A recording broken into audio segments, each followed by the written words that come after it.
Welcome everyone. Today I'm going to be discussing Newfoundland's career development for elementary curriculum. I'm going to start with curriculum design. Newfoundland uses outcome-based education. They pull a lot of resources from the Atlantic Canada Framework for Essential Graduation Learning in Schools, which was published in 1997. The four main areas that they focus on are essential graduation learning, general curriculum outcomes, key stage learning outcomes, and specific curriculum outcomes. So what each one I'm going to break down for you. Essential graduation learning is coherent and relevant curriculum that uses statements that offer each student clear goals with strong rationales. It describes the knowledge, skills, and attitudes that is expected of them, and it also prepares each student for continuous learning beyond the K-12 system.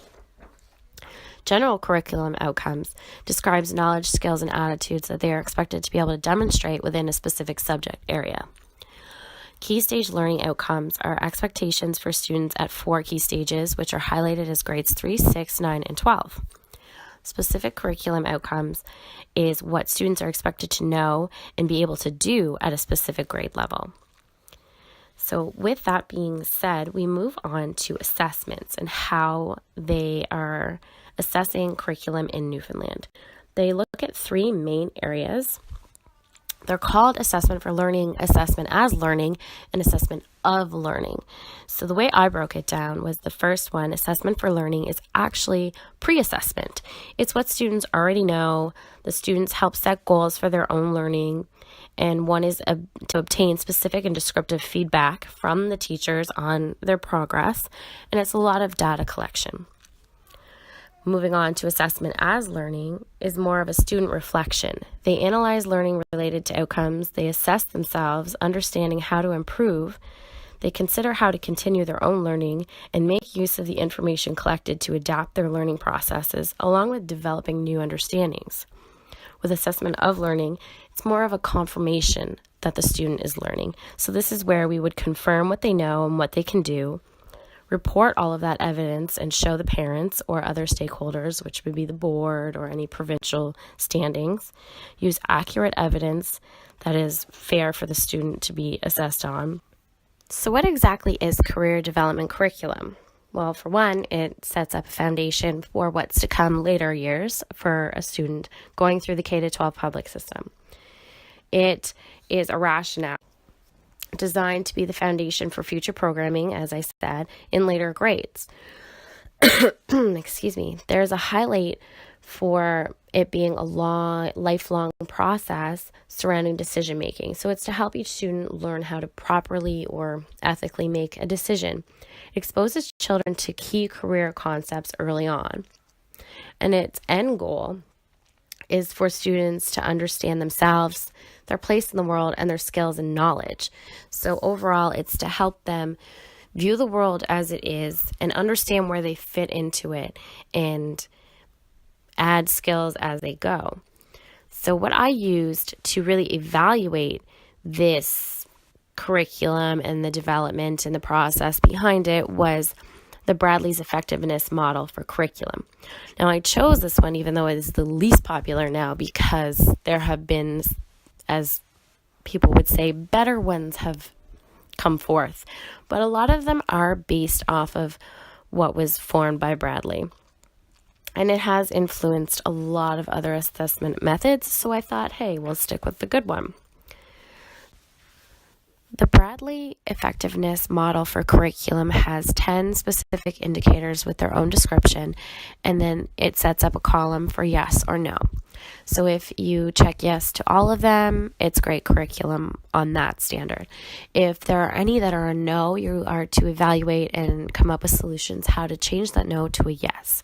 So going through the 10 indicators for this specific curriculum, I had 7 yeses and 3 that were unclear because of the lack of information given.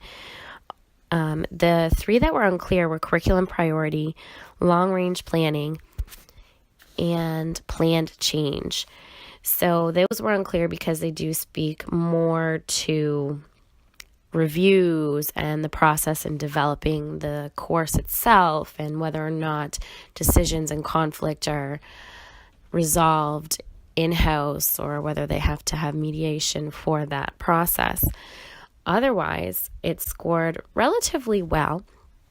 It is extremely broad in its foundation, setting it up so that it isn't just age specific. It does flow from K to 12 and hopefully sets up the student to develop their own continuous learning skills. So that was great.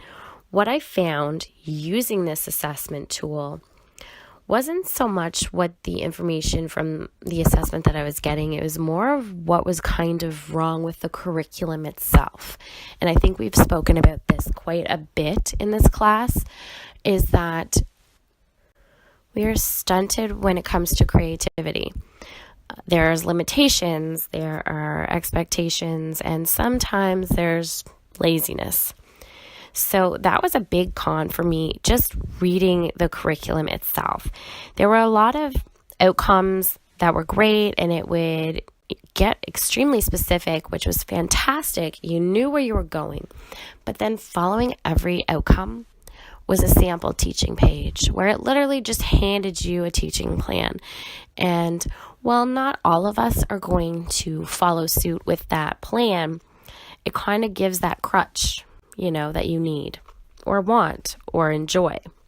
So that limits a teacher on being creative, but it also impacts the students.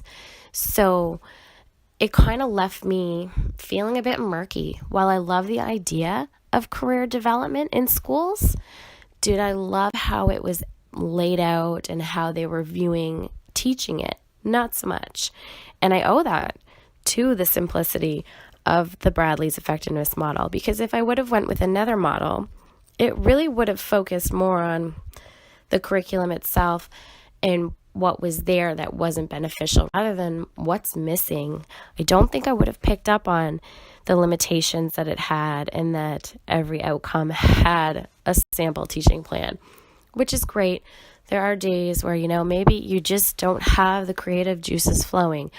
But if we become complicit and used to having that, then do our students benefit? That's really where I was left, was just trying to figure out if the students are benefiting from the career development to the fullest extent.